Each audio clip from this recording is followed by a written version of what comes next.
वासुदेवाय हरये परमात्मने प्रणतक्लेशनाशाय श्रीगोविन्दाय नमो नमः।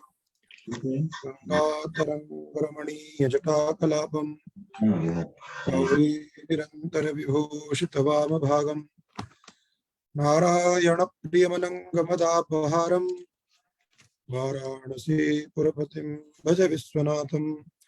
वाराणसीपुरपतिं भज विश्वनाथं। अत्र भवतां समेषां स्वागतम वर्तते। जैसा कि पूर्व विदित है, शाम को हम लोग वैयाकरण सिद्धांत कौमुदी प्रथम खंड के विषय में चर्चा करने के लिए उपस्थित हुए हैं। सिद्धांत कौमुदी के बारे में आप जानते हैं कि इसके रचयिता श्री भट्टोजी दीक्षित हैं, जिन्होंने अष्टाध्यायी के सूत्रों पर अपनी व्याख्या लिखी है। उस व्याख्या को ही हम वृत्ति कहते हैं। मूल जो सूत्र हैं वो पाणिनि जी के हैं और उन पाणिनि सूत्रों की व्याख्या अनेक आचार्यों ने की है। उसमें प्रक्रिया कौमुदी ग्रंथ है, वैयाकरण सिद्धांत कौमुदी ग्रंथ है, लघु सिद्धांत कौमुदी ग्रंथ है, मध्य सिद्धांत, इस तरीके से अनेक वृत्तियां लिखी गई। आचार्यों के द्वारा उन सूत्रों का जो अर्थ किया गया है, उन्हीं को हम वृत्ति शब्द से कहते हैं, उन्हीं को वृत्ति ग्रंथ कहते हैं। इसलिए वैयाकरण सिद्धांत कौमुदी ये भी वृत्ति ग्रंथ है। मूल सूत्र जो है पाणिनि जी के हैं और उनका जो अर्थ निर्देश है, अर्थ प्रतिपादन है, वह भट्टोजी दीक्षित जी के द्वारा किया गया है। अष्टाध्यायी में क्रम सूत्रों का अलग अलग है, उसकी वैज्ञानिकता अलग है, लेकिन जो भी वृत्ति ग्रंथ हैं, प्रक्रिया ग्रंथ हैं, उन प्रक्रिया ग्रंथों में उन सूत्रों को अपने हिसाब से रखा गया है। अर्थात जो अष्टाध्यायी की शैली है वो पहले विधायक सूत्रों को बताते हैं, पश्चात सिद्धि बताते हैं। अर्थात पहले आपको ज्ञान कराएंगे, ये सूत्र यह काम करता है, यह सूत्र यह काम करता है, सबको स्मरण रखिए, और बाद में जहां प्रयोग की सिद्धि करनी होगी वहां सबका जो संचार करिए। लेकिन प्रक्रिया कौमुदी इत्यादि जो ग्रंथ हुए हैं, प्रक्रिया ग्रंथ जो हैं, उनमें प्रक्रिया को देख करके सिद्धि के अनुसार हमको जिस शब्द की सिद्धि करनी है उसके अनुसार सूत्रों को क्रम से रखा गया है, प्रकरणों को क्रम से रखा गया है। इसलिए इस प्रक्रिया ग्रंथों का क्रम अष्टाध्यायी के क्रम से अलग है। अष्टाध्यायी में सर्वप्रथम सूत्र वृद्धिरादैच है, लेकिन प्रक्रिया कौमुदी इत्यादि में वृद्धिरादैच सबसे पहले नहीं है। इन्होंने प्रकरण भी बांटे हैं, इनमें संज्ञा प्रकरण पहले बनाया और संज्ञा प्रकरण में भी ये हलांत्यम से शुरुआत करते हैं।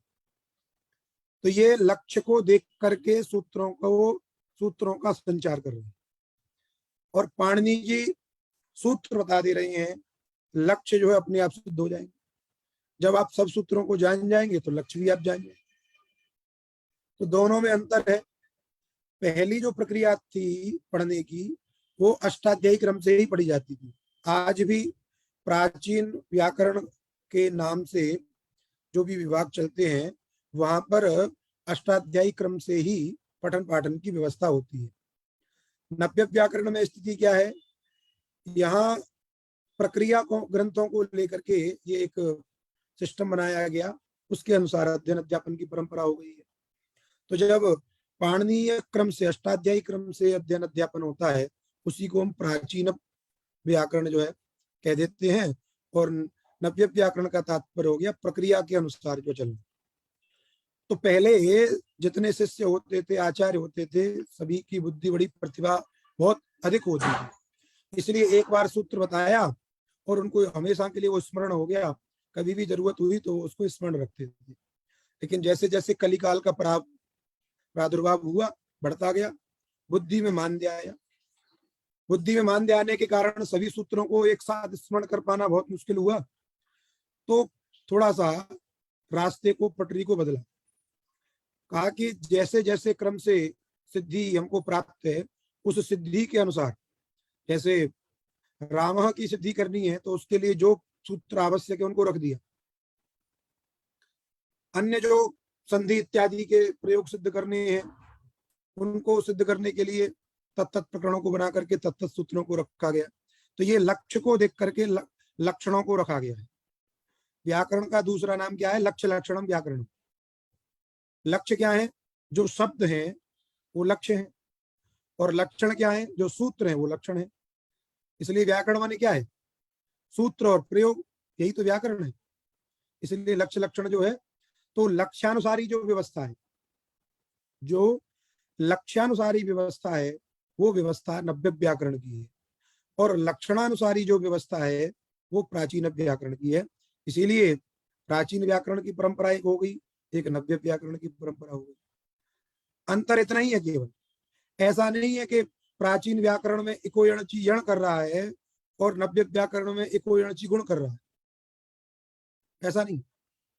बात समझे कि सिद्धांत समान है। यदि आद गुण गुण करता है तो चाहे वो प्राचीन परंपरा हो चाहे नव्य परंपरा हो, गुण ही करेगा, वृद्धि नहीं कर देगा। तो अंतर कहाँ है? पढ़ने की शैली में है। लक्षणों के क्रम से पढ़ने की शैली को प्राचीन व्याकरण शैली कहा है। लक्ष्यों के अनुसार पढ़ने की जो शैली है उसको हमने नव्य व्याकरण का नाम दिया है। और इनके उदाहरणों में थोड़ा अंतर है। जैसे यहाँ पर जो प्रक्रिया ग्रंथ हैं इनमें राम राम रामा दिया है। प्रक्रिया कौमुदी इत्यादि जो ग्रंथ हैं, या जो जयादित्य वामन की जो टीकाएं हैं, वृत्ति प्रथमा वृत्ति द्वितीय वृत्ति इत्यादि हैं, उसके अनुसार जो दिए गए वहां पे वृक्ष इत्यादि करके दिया गया। तो उनमें प्रकृति को लिया गया, यहाँ पर परमात्मा का स्मरण किया गया। आप देखिए सिद्धांत कौमुदी में शुरुआत कैसी की गई है, लक्ष्य कैसे दिए गए हैं, परमात्मा के नाम को उच्चारण करके ही लक्ष्य दिए गए। शुद्ध्युपास्य, मध्वरी, धात्रंश, लाकृति, जितने भी लक्ष्य आप देखेंगे आगे, अब सामने आएंगे हमारे धीरे धीरे आगे, तो वो सब लक्ष्य जो है परमात्मा का ही स्मरण कराते हैं। तो देखिए ये जो व्याकरण है, ये व्याकरण क्या है? ये परमात्मा का स्मरण करा रहा है आपको। इसलिए व्याकरण के अध्ययन से भी मोक्ष प्राप्त होता है। अतएव वाक्यपदीयकार ने कहा है तद्वारम वर्गस्य वांग्मलानाम चिकित्सितम। बात समझे कि नहीं? तद्वारम अपवर्गस्य, अपवर्गस्य इत्युक्ते मोक्षस्य, मोक्षस्य इदम माने व्याकरण शास्त्रम द्वारम, ये गेट है। कोई कमरा बना हो, बढ़िया आपने डिजाइनदार कमरा बनाया, उसमें गेट ही नहीं किया, एंट्री कैसे करो? इसलिए गेट बहुत जरूरी है। मुखम व्याकरणम स्मृतम, गेट है। मुख नहीं है तो कुछ नहीं। किसी का मुख चिपक जाए कितने दिन जिएगा वो? बात समझे कि नहीं? मुख में कैंसर हो जाता है, व्यक्ति जल्दी निकलने का प्रयास करता है, वो ज्यादा दिन नहीं जी पाता।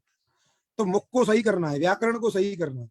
इसीलिए ये जो व्याकरण है, ये जो वेद का अंग है, इसको मुख के रूप में माना और इसकी प्रधानता भी बताई।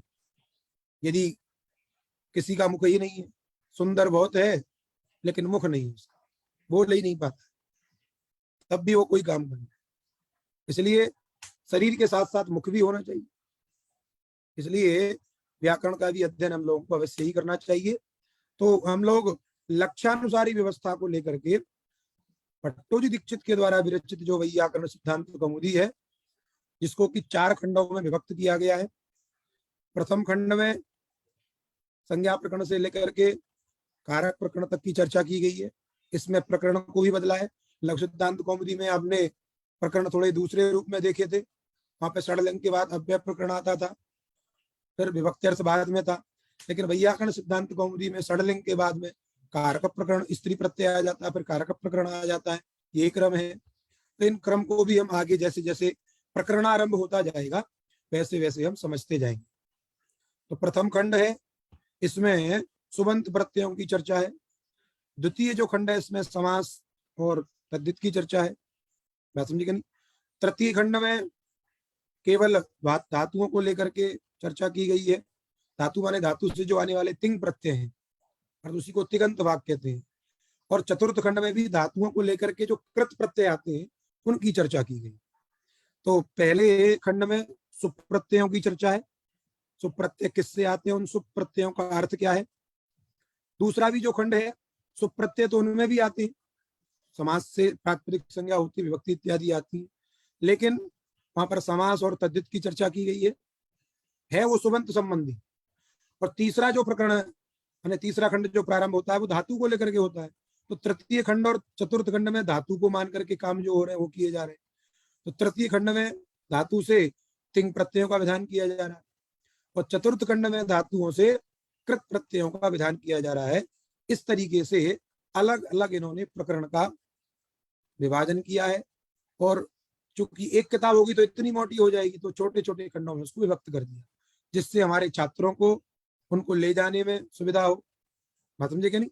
सिद्धांत कौमुदी प्रथम खंड का अध्ययन करना है, एक छोटी सी किताब लेके अध्ययन करने चले, और मान लीजिए उसमें 4 किलो वजन होता तो थोड़ा कष्ट होता। तो कितनी उन्होंने कल्पना की है कि हमारे शिष्यों को कष्ट न हो, जो इस व्याकरण का अध्ययन करें उनको ज्यादा वजन भी न ढोना पड़े। इस प्रकार की कल्पना के साथ उन्होंने 4 खंड बना दिए। हाँ, समझेगा नहीं? अब ग्रंथ निर्माण किया, तो ग्रंथ निर्माण सभी लोग करना चाहते हैं। मैं भी कोई ग्रंथ लिखना चाहता हूँ, आप लोगों के भी मन में कोई होगा ग्रंथ लिखने के लिए, हम भी लिखेंगे, लेकिन लिख नहीं पाते, तमाम बाधाएं आ जाती हैं, हमारे जो पाप है वो हमारे आड़े आते हैं। तो उसके लिए हमको क्या करना चाहिए? परमात्मा का स्मरण करना चाहिए। परमात्मा का स्मरण को ही हम क्या कह रहे हैं? मंगलाचरण कह रहे हैं। मंगलाचरण का मतलब यही है, मंगल आचरण। तो मंगल आचरण क्या होता है? परमात्मा का स्मरण ही मंगल आचरण है। उस शक्ति का स्मरण करना जो हमारे इस कार्य को पूर्ण करेगी, वही मंगल आचरण है। तो ये मंगलाचरण जो है हम लोग भी करें, लेकिन हम लोग मंगलाचरण करते रह जाते हैं, लेकिन पूर्ण ही नहीं होता है। क्यों? क्योंकि हमारे पाप इतने अधिक हो गए हैं कि वो मंगलाचरण काम ही नहीं करता है। बुखार 102 डिग्री है और दवाई DCM PCM दी जा रही है, उतर नहीं रहा है। उसके साथ में हमको एक एंटीबायोटिक लेनी पड़ेगी, इसलिए हमको अतिरिक्त एंटीबायोटिक, गुरुजी रूपी एंटीबायोटिक भी लेने पड़ते हैं बीच बीच में लिखने के लिए। अब ये तो खुद अध्ययन किए थे, इनके पाप इतने नहीं थे, तो इन्होंने केवल एक मंगलाचरण किया आदि में, एक मध्य में और एक अंत में, और एक दिशा निर्देश भी दिया, आप लोगों के लिए संकेत भी किया। क्योंकि मैं भी मंगलाचरण कर रहा हूं, तो आप लोग भी यदि कभी ग्रंथ का आरंभ करें, कोई ग्रंथ लिखें, तो आप लोग भी मंगल करिए, मंगलाचरण करिए, उस शक्ति का स्मरण करिए जो शक्ति आपको आपके लक्ष्य तक पहुंचाएगी। इसलिए सर्वप्रथम कोई भी ग्रंथ होता है तो उस ग्रंथ में उस ग्रंथ का कर्ता मंगलाचरण करता है। मंगलाचरण के विषय में आप जानते हैं 3 प्रकार का होता है, आशीर्वादात्मक, नमस्कारात्मक और वस्तु निर्देशात्मक। आशीर्वादात्मक का तात्पर्य हो गया कि कभी कभी गुरुजी लोग या बड़े जो सज्जन लोग होते हैं वो आशीर्वाद देते हैं, लेकिन आशीर्वाद कोई कब देगा? जब आप उसके लिए कुछ करेंगे। बात समझे कि नहीं? या आपसे कोई अभिलाषा करता है कि हमें ये आशीर्वाद दीजिए, तभी तो आशीर्वाद देंगे आप। तो आशीर्वाद का मतलब हो गया आशीषः बाद, आशीर्वाद मैंने अभीष्ट जो वस्तु है उसके लिए जो वाक्य, अभीष्ट जो वस्तु है उसके लिए कहा जाने वाला जो वाक्य है। जैसे आप क्या चाहते हैं? आप चाहते हैं कि मैं बहुत बड़ा व्याकरणी बन जाऊं, मुझे व्याकरण बहुत अच्छे तरीके से आ जाए। अब किसी ने आशीर्वाद दे दिया तथास्तु, तो ये जो तथास्तु जो हुआ, ये क्या हुआ? आशीर्वाद हुआ। तो अभीष्ट जो वस्तु हुई व्याकरण अध्ययन, उसके लिए जो भी वाक्य प्रयोग किया गया, समझे कि नहीं, कि मैं अच्छे से व्याकरण पढ़ जाऊं, तो ये तो हुई हमारी अनुनय, अनुनय बनेगी आपने। और उन्होंने एक वाक्य उसके बाद में प्रत्युत्तर में कह दिया तथास्तु, अब तुम बहुत बड़े व्याकरण बन जाओगे, लो। ये क्या हो गया? आशीर्वाद हो गया। तो आशीर्वाद का मतलब यही है, अभीष्ट प्रार्थनस्य वाक्यम। अभीष्ट जो प्रार्थना है, जो भी वस्तु पदार्थ आपको अपेक्षित है, उसके लिए जो वाक्य प्रयोग किया जाता है उसको हम क्या कहेंगे? आशीर्वाद कहेंगे। बात समझे कि नहीं? हम कहते हैं ना, अरे महाराज हमको आशीर्वाद दीजिए, हे भगवान इतनी शक्ति हमें देना दाता, मन का विश्वास कमजोर हो। कहते हैं ये भी क्या है? आशीर्वाद ही तो मांग रहे हैं उनसे, शक्ति तो मांग रहे हैं। इस तरीके से जो मंगल होते हैं उनको हम आशीर्वादात्मक मंगल कहते हैं। नमस्कारात्मक मंगल होता है जिसमें नमस्कार किया जाता है। नमस्कार किसको करते हैं? जो अपने से उत्कृष्ट होता है उसको हम नमस्कार करते हैं। वो उत्कृष्टता उसके गुणों को लेकर के हो सकती है, उसकी वय को लेकर के हो सकती है, उसके पद को लेकर के हो सकती है, तमाम प्रकार की उत्कृष्टता के कारण हो सकती है। कोई व्यक्ति छोटा है उम्र में लेकिन उसके अंदर अच्छे अच्छे गुण हैं तो हम उसको प्रणाम कर लेते हैं।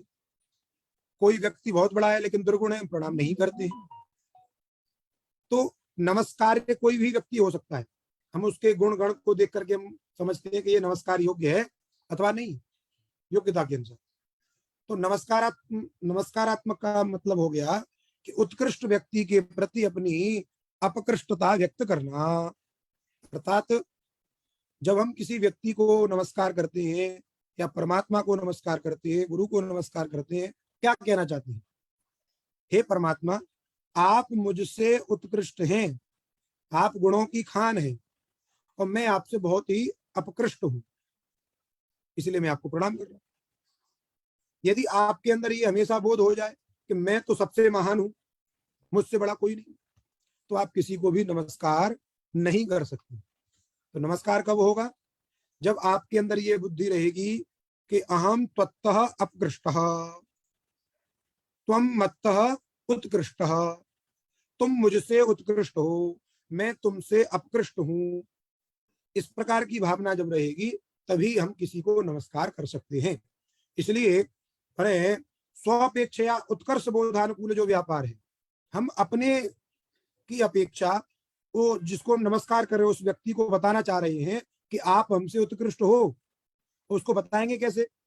या तो उसके सामने हाथ जोड़ेंगे, या उसके पैर पड़ेंगे, या उसके सामने लंबा लेट जाएंगे, यही तो होगा। तभी तो उसको बोध होगा कि हाँ, कि अयम मत्तः अपकृष्ट, ये जो नमस्कार करने वाला व्यक्ति है ये मुझसे अपकृष्ट है, न्यून है, और मैं इससे जो है उत्कृष्ट हूं। जब तक ये बुद्धि नहीं होगी तब तक नमस्कार नमस्कार कुछ नहीं होगा। इसलिए इसके लिए जो भी व्यक्त किया जाए, तो नमस्कार व्यक्त करने के कई तरीके हो सकते हैं। आप केवल हाथ जोड़ के भी नमस्कार कर सकते हो, हाथ जोड़ने के साथ साथ ऐसे सिर भी झुका सकते हो, ऐसे भी नमस्कार कर सकते हो, या उसके पैर छू के नमस्कार कर सकते हो, अथवा उसके सामने पूरा साक्षात साष्टांग 8 अंगों के सहित साष्टांग साष्टांग भी प्रणाम कर सकते हो। बात समझे कि नहीं? तो ये नमस्कार ये शरीर के द्वारा हो गया। एक नमस्कार वाणी के द्वारा भी हो सकता है। हम बोलते हैं नमस्ते, प्रणाम, तो वाणी के द्वारा ये भी तो नमस्कार है, मैं आपको प्रणाम करता हूं, जय श्री कृष्ण, इस तरीके से हम जो बोलते हैं ये क्या है? ये भी नमस्कार है। बात समझे कि नहीं? तो ये वाचिक नमस्कार है। तो नमस्कार अभी देखिए आपने एक कायिक देखा, शारीरिक जिसको हम कह रहे थे, दूसरा देखा आपने वाचिक, नमस्ते, नमो नमः, प्रणमामि, प्रणामा, जो भी कहें हम, ये सब क्या है? वाचिक है। एक होता है मानसिक। मानसिक का मतलब है मन में प्रणाम कर लिया, कोई आया मन ही मन कीन प्रणाम। बस समझे कि नहीं? रामचरितमानस में कई जगह है। जैसे यद्यपि राजा श्रेष्ठ होता है, यद्यपि राजा श्रेष्ठ होता है, लेकिन राजा के जब गुरुजी आ जाते हैं, राजा यद्यपि खड़ा नहीं होता है, सभा चल रही हो, तो क्या कर लेता है? मन ही मन जो है नमस्कार कर लेता है, मन ही मन कीन प्रणाम। समझे कि नहीं? जैसे जगह जगह रामचरितमानस में वर्णन आया कि राम जी ने अपने गुरु जी को मन ही मन प्रणाम किया। एक सेकंड, हेलो हेलो, हाँ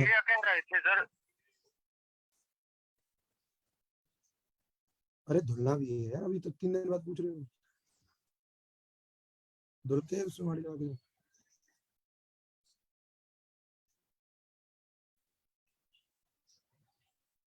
हाँ धुल के उसमें प्रेस बच्चे से करके माड़ी लगा के देंगे क्लास चल रही है। हाँ तो हम लोग कहाँ चल रहे थे? मानसिक नमस्कार की बात कर रहे हैं। तो ये नमस्कार मन से भी किया जा सकता है, जरूरी नहीं है कि हम किसी के सामने लंबे पढ़ के ही बताएं कि हम आपको नमस्कार करना चाहते हैं। मानसिक सबसे श्रेष्ठ है। बात समझे कि नहीं? कभी कभी क्या होता है, हम शरीर से तो कर देते हैं लेकिन मन ही मन उसको गाली देते रहते हैं, ये सामने आ गया, इसको नमस्कार करना पड़ा, इसको फोड़ दूंगा मैं, ये वो है, फलाना ढमका। बात समझेगा नहीं? तो ये उत्कृष्ट अपकृष्ट की चर्चा है। तो 3 प्रकार का नमस्कार होता है, कायिक, वाचिक, मानसिक। बात समझेगा नहीं? काय माने शरीर के द्वारा, शरीर के द्वारा किसी को वॉइस नहीं आ रही है, वो अपना माइक वो करें, अपना माइक चालू करें तब आएगी, हमारी तो आ रही है। तो कायिक, वाचिक, वाचिक भी बता दिया हमने, प्रणमामि, नमस्कार, श्री गणेशाय नमः, विश्वेश्वराय नमः, माधवाय नमः, गोविंदाय नमः, अच्युताय नमः, केशवाय नमः, जो भी बोलते हो आप जो है, ये सब क्या है? वाचिक नमस्कार है। और एक है आपका मानसिक नमस्कार, मन में आपने प्रणाम कर लिया, मन में आपने कोई क्रिया कर ली। हम कभी जैसे मानसिक पूजा करते हैं, हम मन में ही कल्पना करते हैं कि हम भगवान को दूध चढ़ा रहे हैं या भगवान के लिए हम फल निवेदित कर रहे हैं, जो भी है वो मानसिक है। तो 3 प्रकार का ये नमस्कारात्मक मंगलाचरण होता है। उसमें से जो कायिक है ये भी 2 प्रकार का है, शरीर के द्वारा जो किया जा सकता है वो 2 प्रकार का हो सकता है। यत्किंचित अंगकृत हो सकता है और अष्टांगकृत भी हो सकता है। मैं समझे कि नहीं? यत्किंचित अंग के लिए हमने बताया केवल आपने हाथ जोड़े, सिर झुकाया, ये यत्किंचित अंगकृत हो गया। और एक अष्टांग माने जिसको हम दंडवत कहते हैं, सीधे जमीन पे लेट गए और प्रणाम, अहो भाग्य, इस तरीके से जो माने 8 अंगों के सहित, जानुभ्याम च तथा पदभ्याम पाणिभ्याम और दिया, सिरसा वचसा दृष्टिया प्रणामो अष्टांग ईरिता। ये साष्टांग, इसमें 8 अंग होते हैं, जानु, पद, पाणी, कुर, धी, सिर, वचन, दृष्टि, इन सभी के द्वारा 8 अंगों के द्वारा हम प्रणाम करते हैं, तो उसको अष्टांग कहते हैं। तो ये दूसरा जो होता है माने नमस्कारात्मक का भेद, जो कायिक हुआ उसमें ये दूसरा भेद। और तीसरा जो मुख्य मंगलाचरण था, पहला था आशीर्वादात्मक, दूसरा नमस्कारात्मक, और तीसरा आपका था वस्तु निर्देशात्मक। वस्तु निर्देशात्मक का तात्पर्य क्या होता है? वस्तु निर्देश, आत्मक माने स्वरूप, वस्तु निर्देश स्वरूप। तो वस्तु से क्या लेना है वहां पे? वस्तु का तात्पर्य होता है जो आपका इष्ट है। आपका इष्ट परमात्मा हो सकता है, आपके इष्ट आपके गुरु हो सकते हैं, आपके इष्ट आपका कोई ग्रंथ हो सकता है। बात समझे कि नहीं? तो अभीष्ट जो है, इष्ट जो वस्तु है, इष्ट जो पदार्थ है, उसके गुणों को बताना, वही है वस्तु निर्देश, वस्तु का निर्देश। वस्तु से क्या समझना है? इष्ट पदार्थ। बात समझे कि नहीं? उस इष्ट पदार्थ के गुणों का कीर्तन, उसके गुणों को कहना, उसी को वस्तु निर्देशात्मक कहते हैं। जैसे आपने बहुत मंगलाचरण देखे होंगे, जैसे सिद्धांत कौमुदी का ही है, स्त्रोत्रार्हन्ति चढ़ैर्घुण्यैः, तृतीय खंड में जो है, वहां पर तीनों मुनियों की प्रार्थना की गई। तीनों मुनि इष्ट हैं, उन्हीं का गुणगण कीर्तन किया गया है। वो कैसे हैं, किस प्रकार के हैं, इसलिए ये जो मंगलाचरण होगा इस प्रकार का, ये कैसा होगा? ये वस्तु निर्देशात्मक होगा। आपने मुक्तावली का एक मंगलाचरण सुना होगा,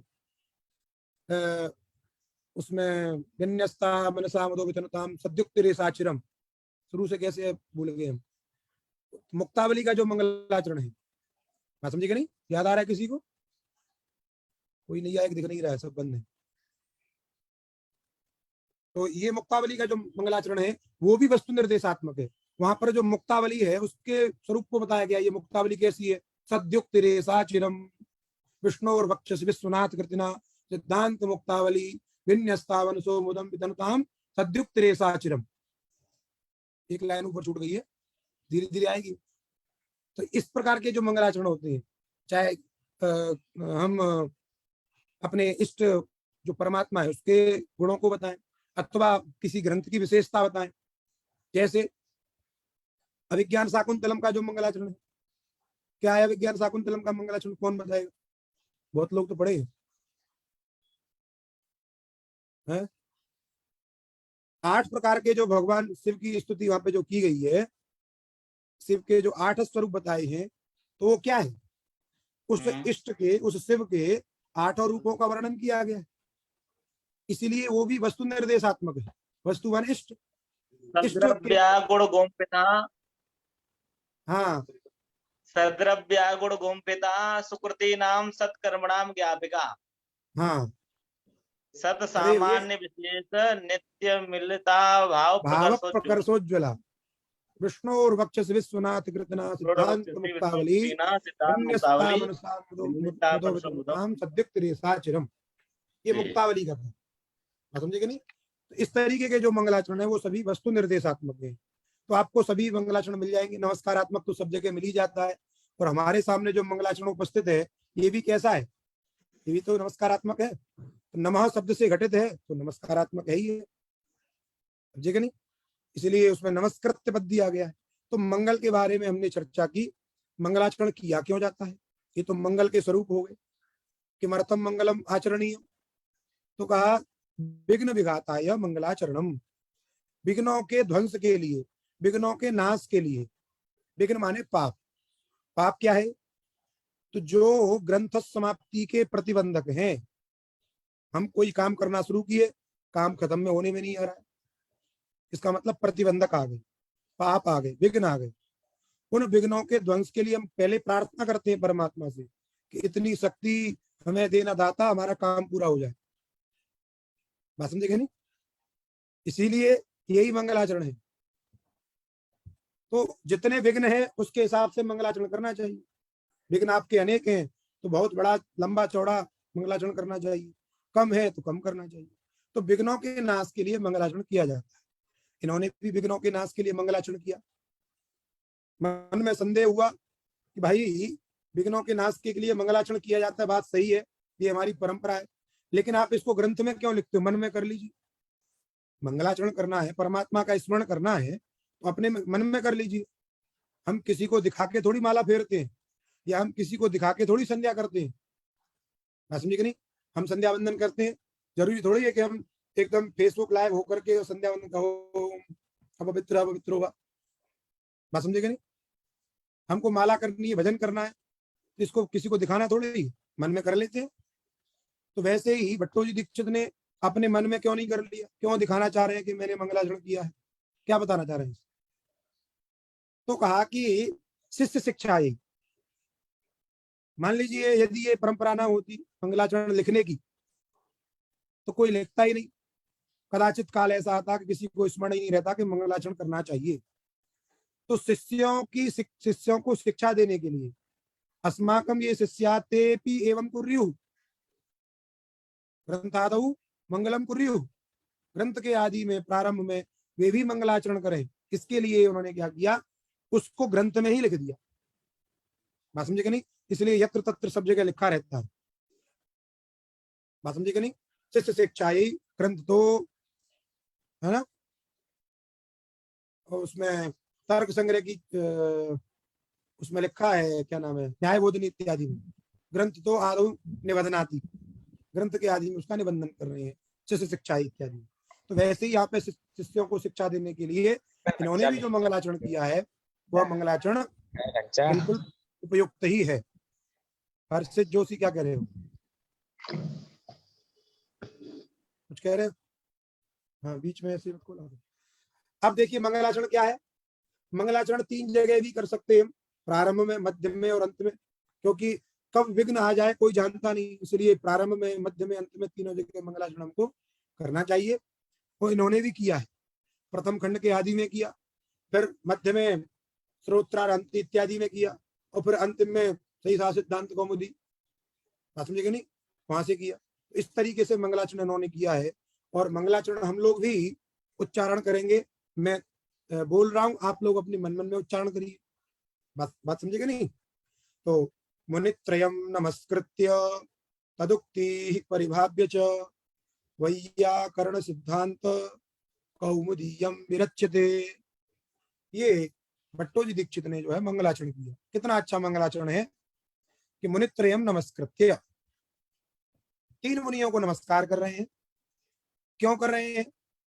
क्योंकि इस व्याकरण शास्त्र के जो रीढ़ है वो 3 मुनि है, पाणिनि, कात्यायन, पतंजलि।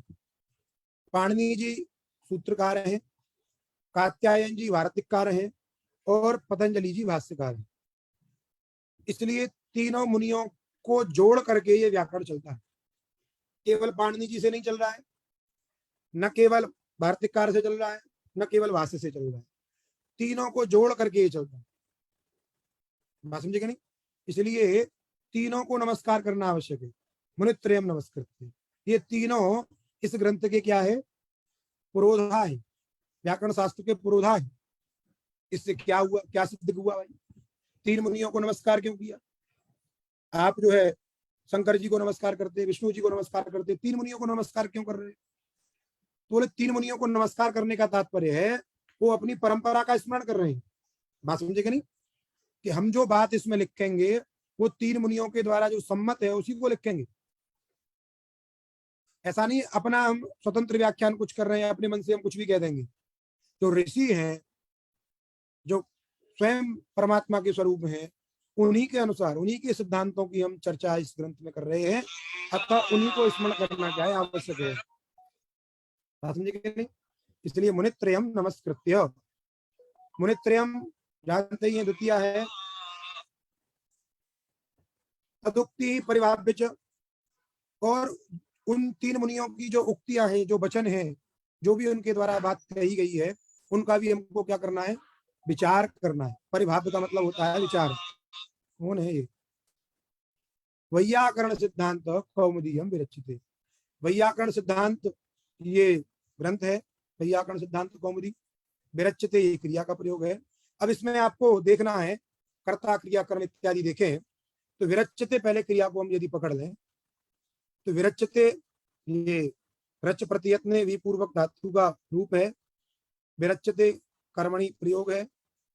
तो जब कर्मणि प्रयोग है तो इसका कोई जो कर्ता होगा वो तृतीयांत होगा। तो तृतीयांत में हम रख लेते हैं माने मया, ऐसे हम कह देते हैं, अस्मत् शब्द का रूप रख लेते हैं मया विरच्यते। तो मया शब्द से उपस्थाप्य कौन है? अस्मत् से दीक्षित जी, माने भट्टो जी दीक्षिते न। मया शब्द का अर्थ क्या हो जाएगा? भट्टो जी दीक्षिते न, भट्टो जी दीक्षिते न विरच्यते। किम विरच्यते? इयम कौमुदी, इयम वैयाकरण सिद्धांत कौमुदी विरच्यते। मया माने अर्थात भट्टो जी दीक्षिते न इयम वैयाकरण सिद्धांत कौमुदी विरच्यते। किम कृत्वा विरच्यते? तो कहा मुनित्रयम नमस्कृत्य, मुनित्रयम नमस्कृत्य इयम वैयाकरण सिद्धांत कौमुदी विरच्यते। पुनः किम कृत्वा? तो कहा तदुक्ति ही परिभाव्य च। दो बार उसमें जिज्ञासा है, किम कृत्वा, एक बार उनका नमस्कार कर रहे हैं, बात समझे कि नहीं? और एक बार फिर उनकी तदुक्ति ही परिभाव्य च। तो इसमें समझना चाहिए हमको, आगे व्याख्या जब होगी समझेंगे कि जब मुनित्रियों की, मुनित्रयम नमस्कृत्य, तीन मुनियों को ये नमस्कार कर रहे हैं, इसका मतलब उनके विचारों को भी देखेंगे वो क्या कहते हैं। इसलिए उनकी उक्तियों का भली भांति विचार करके उन्होंने जो कहा है उसको सरलता से कैसे अपने अध्येताओं तक पहुंचाया जाए, इस बात को भी हम रख रहे हैं। इसलिए कह रहे मुनित्रयम नमस्कृत्य तदुक्ति, तीनों मुनियों की जो उक्ति है, तेसाम उक्तयः तदुक्तयः ता तदुक्ति द्वितीय बहुवचन। बात समझे कि नहीं? मुनित्रयम द्वितीयांत है, नमस्कृत्य ये अव्यय पद है, तदुक्ति ये भी द्वितीयांत है, परिभाव्य ये भी अव्यय पद है, परिभाव्य च अव्यय पद है, वैयाकरण सिद्धांत कौमुदी ये प्रथमांत है, इयम इदम शब्द से उपस्थापित ये भी प्रथमांत है, विरचित ये क्रिया है। अब कर्ता क्रिया कर्म लगा लीजिए, मया भट्टो जी दीक्षिते न मुनित्रयम नमस्कृत्य तदुक्ति ही परिभाव्य च इयम वैयाकरण सिद्धांत कौमुदी विरच्यते इति अन्वयः। ये इस श्लोक का अन्वय है। अब इन सभी के अर्थों को विशेषता से जान लें। मुनित्रय से आप समझ ही गए, त्रयाणाम मुनीनाम समुदाय, अथवा त्रय अवयवा यस्य इति त्रयम मुनीनाम त्रयम इति मुनित्रय। पहले त्रयम शब्द बनाते हैं। त्रयम शब्द कैसे बनाते हैं? नीचे आप टीका टिप्पणी में देखोगे तो मिल जाएगा। नीचे तत्वबोधिनी में देखिए लिखा है त्रयो अवयवा यस्य इति तत्त्रयम, तीन है अवयव जिसके। तो यदि आपने लघु सिद्धांत कौमुदी में संख्या अवयवे तयप इस सूत्र को देखा था, बात समझिए नहीं? उसी से संख्या अवयवे तयप, और तयप के स्थान पर द्वित्रिभ्याम तस्य यजवा, उससे अयज होकर के त्रयम ये शब्द बनता है, वहां पे आया है त्रयम, तो ऐसे भी यहाँ भी बन जाएगा त्रयम। और मुनि नाम त्रयम, मुनि त्रयम, अर्थात तीन मुनियों का जो समुदाय। मुनि त्रयम का मतलब क्या हो गया? तीन मुनियों का जो समुदाय। क्यों? क्योंकि त्रयम शब्द का अर्थ क्या है? त्रयो अवयवा यस्य समुदायस्य। तो त्रयम शब्द का अर्थ है त्रित्व संख्या विशिष्ट समुदाय। त्रित्व संख्या से विशिष्ट जो समुदाय, वो त्रित्व संख्या किसमें बैठी है? त्रित्व संख्या से उपस्थाप्य परिच्छेद्य कौन है? तो मुनि है, अर्थात तीन मुनियां हैं, मुनि है वो। त्रित्व संख्या किसके अंदर है? किसकी परिच्छेदिका है वो? मुनियों की। क्यों? मुनि नाम त्रयम, मुनि निष्ठम यत् त्रित्वम। तीन मुनि है ना, पाणिनि, कात्यायन, पतंजलि, उनमें त्रित्व बैठा है। उन उनसे आरब्ध जो समुदाय है, अर्थात तीनों मुनियों को नमस्कार करते। अब उसमें बहुत सारी व्याख्या हम करें, न्याय व्याकरण के अनुसार किसका षष्ठी का अर्थ निष्ठत्व है और ये तमाम बवाल करें, उसकी अपेक्षा ये समझिए तीन मुनियों का जो समुदाय है, एक एक मुनि को नहीं कर रहे हैं। यदि केवल एक को किया दूसरे को नहीं किया, ऐसा नहीं। क्योंकि त्रयम शब्द का अर्थ है समुदाय, और समुदाय किसका है? तो तीन का है। वो तीन कौन है? तो मुनि है। इसका मतलब समुदाय को प्रणाम जब हो रहा है तो उसके अवयवों को भी प्रणाम हो रहा है। बात समझे कि नहीं? क्यों? यदि आप पेड़ को हिला रहे हो तो पत्ते नहीं हिलेंगे। इसलिए समुदाय को नमस्कार करने का तात्पर्य है कि उन तीनों मुनियों को प्रत्येक को नमस्कार किया जा रहा है। बात समझे कि नहीं? और उनकी उक्तियों का भली भांति विचार भी किया जा रहा है। उन्होंने जो जो चर्चा की है, जो जो सिद्धांत बनाए हैं, उनको जो है अच्छी तरीके से बताया भी जा रहा है। परिभाव्य च, परिभाव्य के सब अर्थ में हम चर्चा भी करेंगे। और वैयाकरण सिद्धांत कौमुदी ये ग्रंथ का नाम है। बात समझे कि नहीं? इसी को हम क्या कहते हैं? विषय कहते हैं।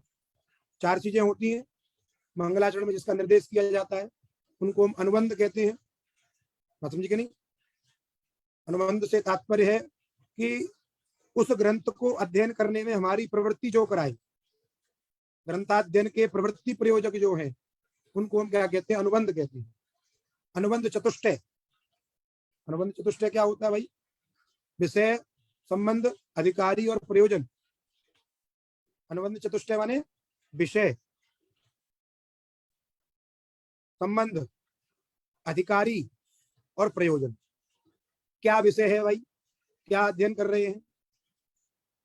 उस विषय से हमारा क्या लेना देना है? क्या संबंध है उसके साथ में? उस विषय को कौन कौन पढ़ सकता है? उसका अधिकारी कौन है? और उस विषय को क्यों पढ़ना चाहिए? हमारी सामान्य प्रवृत्ति होती है प्रयोजनम अनुद्देश्य मंदोपी न प्रवर्तते। जब तक आपकी कोई प्रयोजन नहीं होगा, कोई लाभ नहीं होगा, तो आप पढ़ेंगे थोड़ी। इसलिए प्रयोजन होना सबसे अधिक आवश्यक है। तो ये चारों चीजें, इन्हीं को हम अनुबंध कहते हैं। कोई भी कार्य हम करते हैं तो ये चार प्रकार की जिज्ञासा वहां पे होती है उस काम को करने में, इसलिए इसका नाम है अनुबंध। समझे कि नहीं? प्रवृत्ति में जो प्रयोजक हैं, प्रवृत्ति के जो सहायक हैं, ग्रंथ के अध्ययन में जो हमको प्रवृत्त करावे हैं, उनको हम अनुबंध कहते हैं। वे अनुबंध चार हैं: विषय, संबंध, अधिकारी, प्रयोजन। तो विषय माने जो वैयाकरण सिद्धांत कौमुदी, व्याकरण के जो सिद्धांत हैं, तत्व हैं, इको यण से यण होता है, वृद्धिरेच से वृद्धि होती है, आदि गुणों से जो गुण होता है, इस प्रकार के जो सिद्धांत हैं, अर्थात जो वैयाकरण सिद्धांत कौमुदी है, ये क्या है? विषय है। ये हमको अध्ययन करना, ये विषय है। उस विषय के साथ में क्या संबंध हो सकता है आपका? तो प्रतिपाद्य प्रतिपादक भाव संबंध होता है। ग्रंथ प्रतिपादक है और उसके अंदर जो सिद्धांत है वो प्रतिपाद्य है, तो प्रतिपाद्य प्रतिपादक भाव संबंध होता है। इसको पढ़ने का अधिकारी कौन है? तो कहा द्विजत्वे सती तज्जिज्ञासु अधिकारी। सामान्यतया लिखा रहता है तज्जिज्ञासु अधिकारी। जो भी जिज्ञासु है, आपकी जिज्ञासा है कि मैं व्याकरण के सिद्धांतों को जान जाऊं, यदि आपकी ये जिज्ञासा है तो आप उसके जिज्ञासु अधिकारी हैं। जिज्ञासा ही नहीं है, जिज्ञासा ही नहीं है तो आप उसके अधिकारी नहीं। लेकिन उसमें एक विशेषण और दिया, द्विजत्वे सती, ये परंपरा में, ये मूल कहीं ग्रंथ में नहीं लिखा मिलेगा, लेकिन जो काशी की जो परंपरा है उसमें द्विजत्वे सती लगाया है। बात समझे कि नहीं? जो द्विज हो और उसका जिज्ञासु हो। बात समझे कि नहीं? द्विज कहने से तात्पर्य क्या है? अर्थात जब द्विज होगा तो भली भांति वो संध्या वंदन इत्यादि काम करेगा, गायत्री जपेगा, बुद्धि उसकी शुद्ध होगी, परिमार्जित होगी, तब जाके वो इन सिद्धांतों को समझ पाएगा। यदि ये केन प्रकारेण पढ़ भी लिया लेकिन वो फलीभूत नहीं है। इसलिए द्विजत्वे सति तत् जिज्ञासु अधिकारी। और प्रयोजन क्या है? प्रयोजन यही है कि उस सिद्धांतों को हम जान जाएं। जब आपसे पूछा जाए इंटरव्यू में, ये ऋण करने वाला सूत्र बताइए, वृद्धि करने वाला सूत्र बताइए, जब आपको आता रहेगा तभी तो बताएंगे। इसलिए सिद्धांत ज्ञान, वैयाकरण व्याकरण के सिद्धांतों का जो ज्ञान है, यही आपका प्रयोजन है। इसलिए इन चारों प्रकार की जिज्ञासा जब आपको रहती है, ये चार चीजें आप जान जाते हैं, तब आप उस ग्रंथ को पढ़ने में प्रवृत्त होते हैं। इन चारों का निर्देश मंगलाचरण में ही किया जाता है। बात समझे कि नहीं? कर दो। तो ये चारों का निर्देश मंगलाचरण में करते हैं। तो यहाँ भी जो मंगलाचरण है, मुनित्रयम् नमस्कृत्य तदुक्ति ही परिभाव्य, इसमें कैसे कैसे है? तो देखिए, वैयाकरण सिद्धांत कौमुदी ये विषय है। बात समझे कि नहीं? और विषय के साथ में जो संबंध है, क्योंकि ग्रंथ है तो ग्रंथ के साथ में इस विषय का क्या संबंध है भाई? तो प्रतिपाद्य प्रतिपादक भाव संबंध है। प्रतिपादक कौन है? ग्रंथ है। प्रतिपाद्य क्या है? इसके जो सिद्धांत है ये प्रतिपाद्य है। इसलिए संबंध क्या हो गया? प्रतिपाद्य प्रतिपादक भाव संबंध हो गया। तो दो चीज आ गई, विषय और संबंध। अधिकारी, अधिकारी जो है कौन है यहाँ पे? तो अधिकारी का निर्देश कैसे करेंगे भाई? तो अधिकारी के निर्देश करने के लिए यहाँ पे विरच्यते जब आप करोगे, तो यदि आपकी जिज्ञासा कस्मई, किसके लिए विरच्यते भाई, कौन इसको पढ़ेगा, तो उसमें आनुषंगिकतया बात आएगी कि जो इसका जिज्ञासु होगा उसके लिए विरच्यते। समझे कि नहीं? हम कोई काम करते हैं तो किसी के लिए सोच के करते हैं कि ये होने वाले आने वाली पीढ़ी के काम में आएगा, ये चीजें उनके लिए हितकारी होंगी, इसलिए तो हम काम करते हैं। इसलिए वो जो जिज्ञासु है उसका यहाँ पे लाभ हो जाएगा। बात समझे कि नहीं? तो अधिकारी का भी निर्देश हो जाएगा। प्रयोजन क्या है? प्रयोजन है सिद्धांत ज्ञान। प्रयोजन हमारा क्या है? सिद्धांत ज्ञान।